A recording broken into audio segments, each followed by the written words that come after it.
Hello everyone, topper IAS daily current affairs ಅನಾಲಿಸಿಸ್ಗೆ ಸ್ವಾಗತ. ನಾವಿವತ್ತು ಮೇನ್ಸ್ ಪಾಯಿಂಟ್ ಆಫ್ ವ್ಯೂವಿಂದ ಈ ಒಂದು ಆರ್ಟಿಕಲ್ನ ಡಿಸ್ಕಸ್ ಮಾಡ್ತಾ ಇದ್ದೀವಿ. ಸೊ ನಾವು ಆಲ್ರೆಡಿ ಜುಡಿಷಿಯಲ್ ರಿವ್ಯೂ ಮತ್ತು ಜುಡಿಷಿಯಲ್ ಆ್ಯಕ್ಟಿವಿಸಮ್ ಬಗ್ಗೆ ನಿನ್ನೆ ಮೇನ್ಸ್ ಸೀರೀಸಲ್ಲಿ ಮಾತಾಡಿದ್ದೀವಿ. ಸೊ ಇವತ್ತು ಅದರದ್ದು continuation part. So judicial activism ಅಂದರೆ ಇನ್ನೊಂದ್ಸಲಿ ಏನಂತ ತಿಳ್ಕೊಳ್ಳೋಣ. ಸೊ ಜುಡಿಷಿಯಲ್ ಆ್ಯಕ್ಟಿವಿಸಮ್ ಇದು ಏನಂದರೆ ಇದು ಒಂದು ಪ್ರೋಆಕ್ಟಿವ್ ರೋಲ್ನ ತೋರಿಸುತ್ತೆ. ಸೊ ಜುಡಿಷರಿ ಏನು ಮಾಡುತ್ತೆ, ರೈಟ್ಸ್ ಆಫ್ ಸಿಟಿಜನ್ನ ಪ್ರೊಟೆಕ್ಟ್ ಮಾಡೋದಕ್ಕೋಸ್ಕರ, ಸೊಸೈಟಿನಲ್ಲಿ ಜಸ್ಟಿಸ್ನ ಪ್ರಮೋಟ್ ಮಾಡೋದಕ್ಕೋಸ್ಕರ ಅದು ಆ್ಯಕ್ಟಿವ್ ರೋಲ್ನ ಪ್ಲೇ ಮಾಡುತ್ತೆ. ಸೊ ಇದನ್ನು ನಾವು ಜುಡಿಷಿಯಲ್ ಆ್ಯಕ್ಟಿವಿಸಮ್ ಅಂತ ಕರಿತೀವಿ. ಸೊ ಈ ಒಂದು ಆ್ಯಕ್ಟಿವ್ ರೋಲ್ನ ಏನಕ್ಕೋಸ್ಕರ ಪ್ಲೇ ಮಾಡುತ್ತೆ ಅಂದರೆ, ಈಗ ಸೋಷಿಯಲ್ ಪಾಲಿಸಿನ ಶೇಪ್ ಮಾಡೋದಕ್ಕೋಸ್ಕರ, ಈಗ for example various issues like civil rights ಇರ್ಬೋದು, ಪ್ರೊಟೆಕ್ಷನ್ ಆಫ್ ಇಂಡಿವಿಜುವಲ್ ರೈಟ್ಸ್ ಅಂದರೆ ಇಂಡಿವಿಜುವಲ್ ರೈಟ್ಸ್ನ ಪ್ರೊಟೆಕ್ಟ್ ಮಾಡೋದಕ್ಕಿರ್ಬೋದು, ಎನ್ವಿರಾನ್ಮೆಂಟ್ನ ಪ್ರೊಟೆಕ್ಟ್ ಮಾಡೋದಕ್ಕೋಸ್ಕರ ಇರ್ಬೋದು, ಅಥವಾ ವೀಕರ್ ಸೆಕ್ಷನ್ಸ್ನ ಪ್ರೊಟೆಕ್ಟ್ ಮಾಡೋದಕ್ಕೆ, ಈ ಥರ ತುಂಬ ರೀಸನ್ಸಿಗೆ ಅಂದರೆ ಬ್ಯಾಕ್ವರ್ಡ್ ಕ್ಲಾಸಸ್ಗೆ ಹೆಲ್ಪ್ ಮಾಡೋದಕ್ಕೆ, ಎನ್ವಿರಾನ್ಮೆಂಟ್ನ ಪ್ರೊಟೆಕ್ಟ್ ಮಾಡೋದಕ್ಕೆ, ಈ ಥರ ಕೆಲವೊಂದು ಎಲ್ಲಿ ಸೋಷಿಯಲ್ ಪ್ರಾಬ್ಲಮ್ ಇರುತ್ತೆ. ಸೊ ಈ ಒಂದು ಪ್ರಾಬ್ಲಮ್ಸ್ನ ಸಾರ್ಟ್ ಔಟ್ ಮಾಡೋದಕ್ಕೋಸ್ಕರ ಜುಡಿಷಿಯಲು ಆ್ಯಕ್ಟಿವ್ ರೋಲ್ನ ಪ್ಲೇ ಮಾಡ್ತಿದೆ. ಸೊ ಇದನ್ನು ನಾವು ಜುಡಿಷಿಯಲ್ ಆ್ಯಕ್ಟಿವಿಸಮ್ ಅಂತ ಕರಿತಿದ್ದೀವಿ. ಸೊ ಜುಡಿಷಿಯಲ್ ಓವರ್ ರೀಚ್ ಅಂದರೆ ಏನು?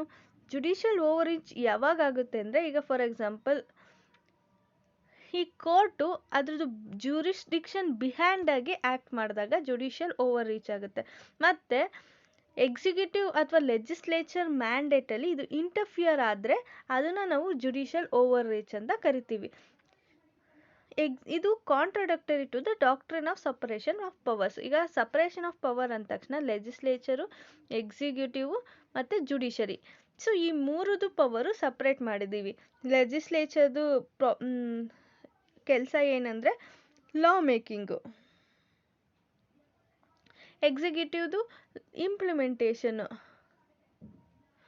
ಜುಡಿಷರಿದೇನೆಂದರೆ ಜಸ್ಟಿಸ್ನ ಪ್ರೊವೈಡ್ ಮಾಡೋದು. ಸೊ ಇದಕ್ಕೆ ಸಪ್ರೇಟ್ ಅದರದ್ದೇ ಆದಂಥ ಪವರ್ಸ್ ಇದೆ. ಸೊ ಆದರೆ ಜುಡಿಷರಿ ಏನು ಮಾಡ್ತಿದೆ, ಎಕ್ಸಿಕ್ಯೂಟಿವ್ ಮತ್ತು ಲೆಜಿಸ್ಲೇಚರ್ದು ಪ್ರೊಸೆಸ್ಸಲ್ಲಿ ಇನ್ವಾಲ್ವ್ ಆಗ್ತಿದೆ. ನಾವು ಇದನ್ನೇ ಜುಡಿಷಿಯಲ್ ಓವರ್ ರೀಚ್ ಅಂತ ಕರಿತಾ ಇದ್ದೀವಿ. ಈಗ by taking the function of such, ಈಗ ಯಾವ್ಯಾವ ಥರ ಇದ್ರೆ, ಈಗ ಲಾ ಎನ್ಫೋರ್ಸ್ಮೆಂಟಲ್ಲಿರ್ಬೋದು, ಪಾಲಿಸಿ ಮೇಕಿಂಗಲ್ಲಿರ್ಬೋದು, ಅಥವಾ ಫ್ರೇಮಿಂಗ್ ಆಫ್ ಲಾಸಲ್ಲಿರ್ಬೋದು, ಇಂಟರ್ಫಿಯರಿಂಗ್ಗೆ day to day activities of executive ಇರ್ಬೋದು. ಸೊ ಈ ಥರ ಅಂದರೆ ಡೇ ಟು ಡೇ ಆ್ಯಕ್ಟಿವಿಟೀಸಲ್ಲೂ ಇಂಟರ್ಫಿಯರ್ ಆಗ್ಬೋದು. ಈ ಥರ ತುಂಬ ಪಾಲಿಸಿ ಮೇಕಿಂಗ್ ಪ್ರೊಸೆಸ್ಸಲ್ಲಿ, ಎಕ್ಸಿಕ್ಯೂಟಿವ್ ಆ್ಯಕ್ಷನ್ಸಲ್ಲಿ ಜುಡಿಷರಿ ಇಂಟರ್ಫಿಯರ್ ಆಗ್ತಿದೆಯಲ್ಲ, ಇದನ್ನು ಜುಡಿಷಿಯಲ್ ಓವರ್ ರೀಚ್ ಅಂತ ಕರಿತೀವಿ. ಇದು behind the jurisdiction of the court. ಈಗ ಕಾನ್ಸ್ಟಿಟ್ಯೂಷನಲ್ಲಿ ಜುಡಿಷರಿಗೆ ಏನು ಪವರ್ ಕೊಟ್ಟಿದೆ ಅದಕ್ಕಿಂತ ಮೀರಿ ಇದು ಆ್ಯಕ್ಟ್ ಆಗ್ತಿದೆ ಅಂತ ಹೇಳೋದನ್ನು ನಾವು ಜುಡಿಷಿಯಲ್ ಓವರ್ ರೀಚ್ ಅಂತ ಕರಿತೀವಿ. ಸೊ ಇದಕ್ಕೆ ಕೆಲವೊಂದು ಎಕ್ಸಾಂಪಲು ಮತ್ತು ಇದಕ್ಕೆ ಕೆಲವೊಂದು ರೀಸನ್ಸ್ ಅಂದರೆ, ಈಗ for example public interest litigation. So ಇದು ಒಂದು ಚೀಫ್ ಇನ್ಸ್ಟ್ರೂಮೆಂಟ್ ಅಂತಲೇ ಹೇಳ್ಬೋದು. ಇದರಿಂದ ಜುಡಿಷಿಯಲ್ ಆ್ಯಕ್ಟಿವಿಸಮ್ ಅಥವಾ ಓವರ್ ರೀಚ್ ಏನಿದೆ ಅದು ಫ್ಲರಿಶ್ ಆಗಿದ್ದೆ ಈ ಒಂದು ಪಬ್ಲಿಕ್ ಇಂಟ್ರೆಸ್ಟ್ ಲಿಟಿಗೇಷನಿಂದ. ಸೊ ಹೆಂಗೆ ಅಂದರೆ, ಈಗ for example individual could approach the courts only if has been personally agreed. ಈಗ ನನಗೆ ಏನು ಗೌರ್ಮೆಂಟ್ ಲಾಸಿಂದ ಏನೋ ಪ್ರಾಬ್ಲಮ್ ಆಗಿದೆ ಅಂತ ಅಂದ್ಕೊಳ್ಳಿ.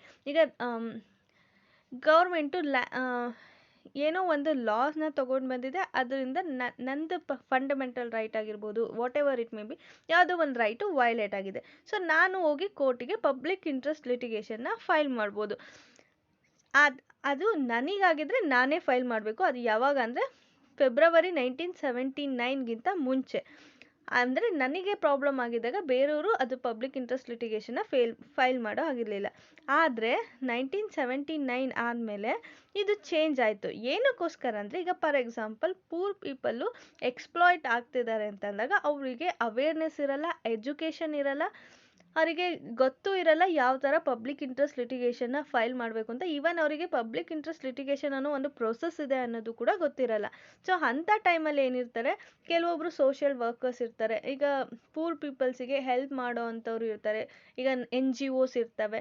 ಸೊ ಇವ್ರು ಏನು ಮಾಡ್ಬೋದು, ಅವ್ರ ಬಿಹಾಫ್ ಆಗಿ ಅಂದರೆ ಯಾರು ಇದರಿಂದ ಎಕ್ಸ್ಪ್ಲಾಯ್ಟ್ ಆಗಿರ್ತಾರೋ ಅವರ ಪರವಾಗಿ ಪಬ್ಲಿಕ್ ಇಂಟ್ರೆಸ್ಟ್ ಲಿಟಿಗೇಷನ್ನ ಕೋರ್ಟಲ್ಲಿ ಫೈಲ್ ಮಾಡ್ಬೋದು. ಸೊ ಆ ಒಂದು ಚೇಂಜಸ್ನ ಫೆಬ್ರವರಿ 1979 ತೊಗೊಂಡು ಬಂದರು.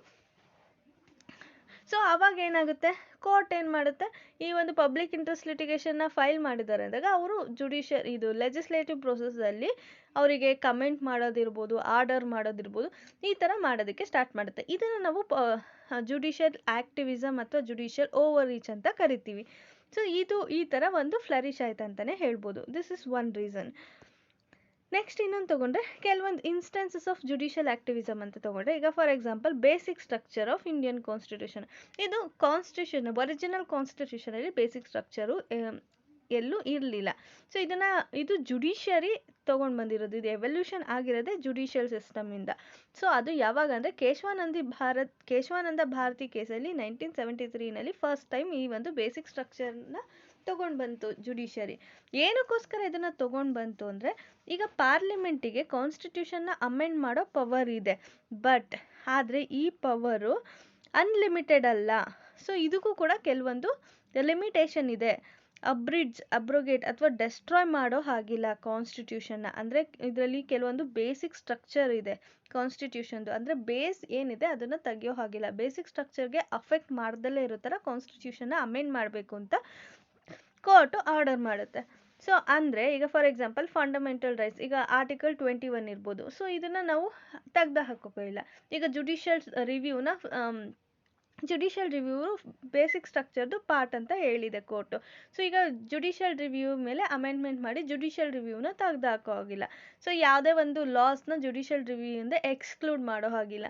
ಈಗ ನಮಗೆ ಗೊತ್ತಿದೆ ನೈನ್ತ್ ಶೆಡ್ಯೂಲ್ನ ತೊಗೊಂಡು ಬಂದಾಗ 9th ಶೆಡ್ಯೂಲಲ್ಲಿ ಯಾವುದಾದ್ರೂ ಲಾಸ್ನ ಹಾಕಿದ್ರೆ ಅದು ಜುಡಿಷಿಯಲ್ ರಿವ್ಯೂವಿಂದ ಎಕ್ಸ್ಕ್ಲೂಡ್ ಆಗಿತ್ತು ಫಸ್ಟ್ ತೊಗೊಂಡು ಬಂದಾಗ. ಆದರೆ ಇವಾಗ judicial review it's part of the basic structure. So ಅದನ್ನು ಯಾವುದೇ ಅಮೆಂಡ್ಮೆಂಟ್ ಮೂಲಕ ತೆಗ್ದಾಕೋ ಹಾಗಿಲ್ಲ ಅಂತ ಹೇಳಿ ಸುಪ್ರೀಂ ಕೋರ್ಟ್ ಆರ್ಡರ್ ಮಾಡಿ ಈಗ 9th ಶೆಡ್ಯೂಲಲ್ಲಿ ಲಾಸ್ನ ಆ್ಯಡ್ ಮಾಡಿದ್ರು ಕೂಡ ಅದು ಕೂಡ ಅಂಡರ್ ಜುಡಿಷಿಯಲ್ ರಿವ್ಯೂ ಬರುತ್ತೆ. ಸೊ ಈ ಥರ ಬೇಸಿಕ್ ಸ್ಟ್ರಕ್ಚರ್ ಅಂತ ಏನಿರುತ್ತೆ ಅದನ್ನು ಅಮೆಂಡ್ ಮಾಡೋ ಹಾಗಿಲ್ಲ ಅಂತ ಹೇಳಿ ಕೋರ್ಟು ಹೇಳುತ್ತೆ. ಸೊ ಅಂದರೆ ಬೇಸಿಕ್ ಸ್ಟ್ರಕ್ಚರ್ ಅಂಡರಲ್ಲಿ ಕನ್ಸಿಡರ್ ಮಾಡಿದ್ದು ಯಾವುದನ್ನು ಅಮೆಂಡ್ಮೆಂಟ್ ಮಾಡೋ ಹಾಗಿಲ್ಲ. ಮತ್ತು supreme court is at liberty to include more provision. ಈಗ ಬೇಸಿಕ್ ಸ್ಟ್ರಕ್ಚರ್ ಏನಿದೆ ಅದನ್ನು ಒಂದೇ ಸಲ ಇಂತಿಂಥ ಪ್ರೊವಿಷನ್ ಬೇಸಿಕ್ ಸ್ಟ್ರಕ್ಚರ್ ಅಂಡರಲ್ಲಿ ಬರುತ್ತೆ ಅಂತ ಕೋರ್ಟು ಯಾವುದನ್ನು ಲೀಸ್ಟನ್ನು ಕೊಟ್ಟಿಲ್ಲ. ಸೊ ಇದು ನೀಡ್ ಬೇಸಿಸಲ್ಲಿ ಅದನ್ನು ಆ್ಯಡ್ ಮಾಡ್ತಾ ಹೋಗುತ್ತೆ ಪ್ರೊವಿಷನ್ಸ್ ಅಥವಾ ಕಾನ್ಸೆಪ್ಟ್ಸ್ನ. ಈಗ ನಿಯರ್ ಫ್ಯೂಚರಲ್ಲಿ ಏನಾದರೂ ಆ್ಯಡ್ ಅಪ್ ಮಾಡಬೇಕಂದ್ರೆ ಇಟ್ ಕ್ಯಾನ್ ಆ್ಯಡ್, ಅಂದರೆ ಇದು ಓಪನ್ ಆಗಿದೆ ಅಂತಲೇ ಹೇಳ್ಬೋದು. So next introduction of due process of law. So ಇದು ಇನ್ನೊಂದು ಕೇಸ್ ಏನಂದರೆ, ಈಗ Maneka Gandhi versus union of India cases supreme court ಏನು ಮಾಡುತ್ತೆ, ಡ್ಯೂ ಪ್ರೊಸೆಸ್ ಆಫ್ ಲಾನ ಇಂಟ್ರೊಡ್ಯೂಸ್ ಮಾಡುತ್ತೆ in place of procedure establish by law. Procedure establish by law ಪ್ಲೇಸಲ್ಲಿ due process of ಲಾನ ತೊಗೊಂಡು ಬರುತ್ತೆ. ಏನಿದು ಡ್ಯೂ ಪ್ರೊಸೆಸ್ ಆಫ್ ಲಾಸ್ ಅಂದರೆ, ಈಗ procedure which is establish by the law must be just fair and reasonable. ಈಗ for example ಯಾವುದೋ ಒಬ್ಬ ವ್ಯಕ್ತಿದ್ದು ಲೈಫ್ನ ತೊಗೊಳ್ಬೇಕು. ಈಗ ಫಾರ್ ಎಕ್ಸಾಂಪಲ್ ಡೆತ್ ಸೆಂಟೆನ್ಸನ್ನು ಕೊಡಬೇಕಂದ್ರೆ ಅದು ಪ್ರೊಸೀಜರ್ ಎಸ್ಟಾಬ್ಲಿಷ್ ಬೈ ಲಾ ಇಂದನೇ ಕೊಡ್ತಾ ಇದೆ. ಅಂದರೆ ಈಗ ಅವನು ಕಮಿಟ್ ಮಾಡಿದಾನೆ, ಅವನಿಗೆ ಡೆತ್ ಸೆಂಟೆನ್ಸ್ ಕೊಡಬೇಕಂದ್ರೆ ಡೆತ್ ಸೆಂಟೆನ್ಸ್ ಕೊಡೋ ಶಿಕ್ಷೆಗೆ ಅರ್ಹನಾಗಿರೋ ಅಂತಹ ಒಂದು ಕ್ರೈಮನ್ನು ಅವನು ಕಮಿಟ್ ಮಾಡಿರ್ಬೇಕು, ಅವಾಗ ಮಾತ್ರ ಅವ್ರಿಗೆ ಡೆತ್ ಸೆಂಟೆನ್ಸ್ ಕೊಡ್ತಾರೆ. ಅದು ಕೂಡ ಅವನ ಜೀವ ತೆಗಿಯೋವಂಥ ಪ್ರೊಸೆಸ್ಸು ಏನು ಮೆನ್ಷನ್ ಮಾಡಿರ್ತಾರೆ ಆ ಒಂದು ಪ್ರೊಸೆಸ್ಸಲ್ಲೇ ತೆಗಿಬೇಕು. ಅವನಿಗೆ ಹಿಂಸೆ ಮಾಡೋ ಹಾಗಿರಲ್ಲ, ಒಂದೇ ಸಲ ಅವನ ಜೀವನ ತೆಗಿಬೇಕಿರುತ್ತೆ. ಸೊ ಈ ಥರ ಪ್ರೊಸೀಜರ್ ಎಸ್ಟಾಬ್ಲಿಷ್ ಆಗಿರೋಂಥ ರೀತಿಯಲ್ಲಿ ಅವ್ರ ಜೀವನ ತೆಗೆಯಲಾಗುತ್ತೆ. ಮತ್ತು ಅವರು if in case brain dead ಆಗಿರುತ್ತೆ ಅಂಥ ಪರ್ಸನ್ಸಿಗೆ ಈ ಥರ ಒಂದು ಸಿಚುವೇಶನಲ್ಲಿ ಮಾತ್ರ ಪ್ರೊಸೀಜರ್ ಯಾವ ಥರ ಹೇಳುತ್ತೆ ಆ ಥರ ಮಾತ್ರ ಜೀವನ ತೆಗಿತಾರೆ. ಸೊ ಈ ಪ್ರೊಸೀಜರ್ ಎಸ್ಟಾಬ್ಲಿಷ್ಡ್ ಏನಿರುತ್ತೆ ಅದು ಕೂಡ ಜಸ್ಟ್ ಆಗಿರಬೇಕು, ಫೇರ್ ಆಗಿರಬೇಕು, ರೀಸನಬಲ್ ಆಗಿರಬೇಕು. ಅದು ಡ್ಯೂ ಪ್ರೊಸೆಸ್ ಆಫ್ ಲಾ. ಓಕೆನಾ, ಇದು ಡಿಫ್ರೆನ್ಸು. ಪ್ರೊಸೀಜರ್ ಎಸ್ಟಾಬ್ಲಿಷ್ ಬೈ ಲಾ ಅಂದರೆ ಅದು ಈ ಲಾ ಯಾವ ಥರನಾದರೂ ಇರ್ಬೋದು. ಆದರೆ ಡ್ಯೂ ಪ್ರೊಸೆಸ್ ಆಫ್ ಲಾ ಅಂತ ಕನ್ಸಿಡರ್ ಮಾಡಿದ್ರೆ ಅದು ಜಸ್ಟಿಸ್ನ ಪ್ರೊವೈಡ್ ಮಾಡೋ ಥರ ಇರಬೇಕು, ಫೇರ್ ಆಗಿರಬೇಕು, ರೀಸನಬಲ್ ಆಗಿರಬೇಕು. ಸೊ ಇದು 3 ಕಂಡೀಷನ್ನ ಈ ಒಂದು ಪ್ರೊಸೀಜರ್ ಎಸ್ಟಾಬ್ಲಿಷ್ ಬೈ ಲಾಗೆ ಆ್ಯಡ್ ಅಪ್ ಮಾಡಿ ಡ್ಯೂ ಪ್ರೊಸೆಸ್ ಆಫ್ ಲಾ ಅಂತ ತಗೊಂಡು ಬರ್ತಾರೆ. ಮತ್ತು ರೈಟ್ ಟು ಲೈಫ್ ಆರ್ಟಿಕಲ್ 21 ಇದು ಏನು ಹೇಳುತ್ತೆ ಅಂದರೆ,